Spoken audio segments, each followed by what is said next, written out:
Everybody, this is Andy Pils, and it is our second lesson in our 8th unit on climate. And today, in today's video, we'll be talking about something very serious, which is global climate and climate change. So in today's lesson, we took a look at this line graph, which represents reconstructions of global temperature charts from the last 1,000 years, with this red line being the most recent set of data. So over here, we're looking at the past 2,000 years on the x-axis, and on the y-axis we see the change in temperature in degrees Celsius. And you can see that based on our most recent data, we do see some fluctuations of the temperature increasing and decreasing, but for the most part, it never really changed. It never really increased more than really 0 degrees Celsius in the past 2,000 years. And overall, we do see a little bit of cooling over this last couple millennia. But the evidence gets a little bit more dire when we start looking at more recent years and comparing it to like this cyclical change over the course of thousands of years. So if you look at this last question, when it says, when was the Industrial Revolution? Does it have any significance to the data on this chart? Well, the Industrial Revolution happened right at the end of the 1700s and into like the mid and late 1800s. And that's where human beings started burning fossil fuels like coal and oil, which emitted carbon dioxide gas into the atmosphere.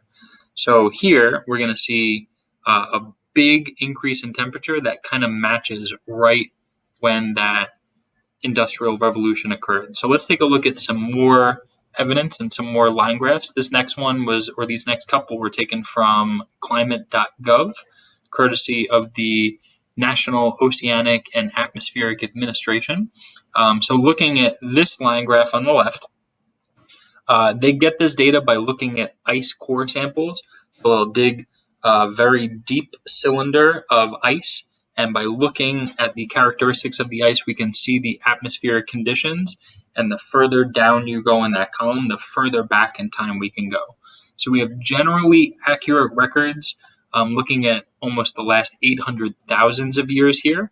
So again, on the left, we have the carbon dioxide, the amount of carbon dioxide. This is in parts per million. And we see it increasing and decreasing. Pretty cyclical. It's going up and down, and that could be for any number of reasons. Maybe a volcano exploded. Maybe there was a big decrease in vegetation and it changed the amount of photosynthesis that was happening.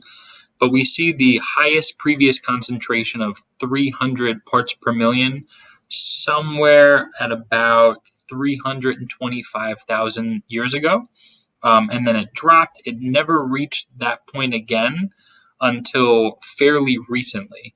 And now let's take a look at CO2 in the atmosphere from 1750, which is about the start of the Industrial Revolution, to 2019. So at the start, again, it's relatively low, but if you think of the amount of industry that was happening, there were some factories and some burning of fossil fuels, but as industry grew, more of that happened. And as more of that happened, more CO2 entered our atmosphere. So in the pink line, we see the atmospheric CO2, so it was always there, but it did increase. But here's our emissions. We started emitting CO2 in 1750, and we've only increased the amount of emissions that we've had.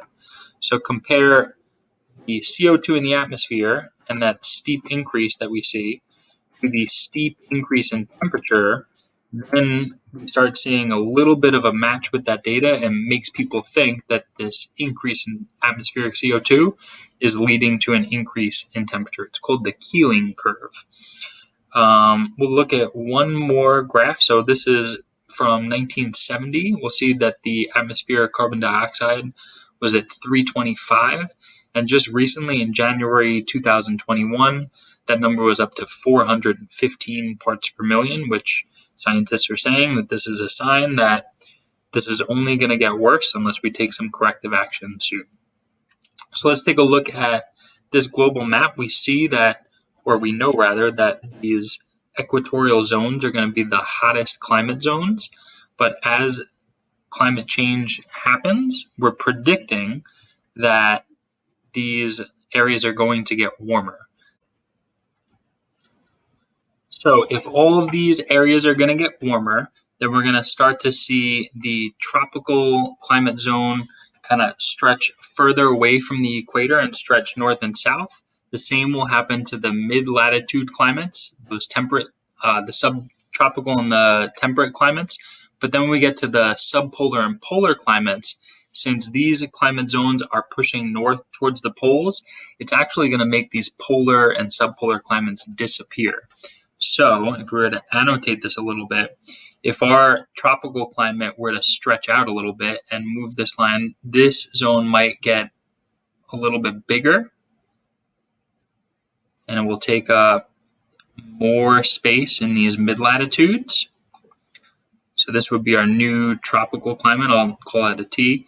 And then our mid-latitude climates, let's call them green because we get some greenery in there. We're also going to see those moving further north like this. And as those climate zones push further towards the poles, you're going to see that the poles have nowhere to go because the Earth is warming up.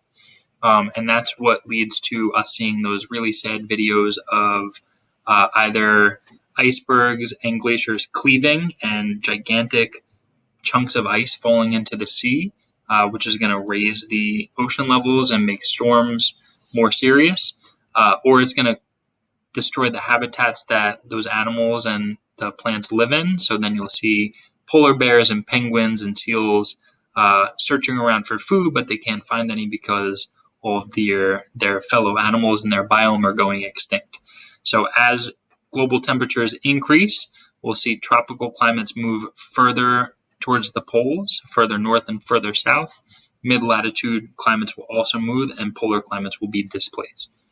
Let's take a look at what this would look like when we start looking at Google Earth and some satellite imaging of Earth. So we know that around the equator, we're going to see these very hot climate zones.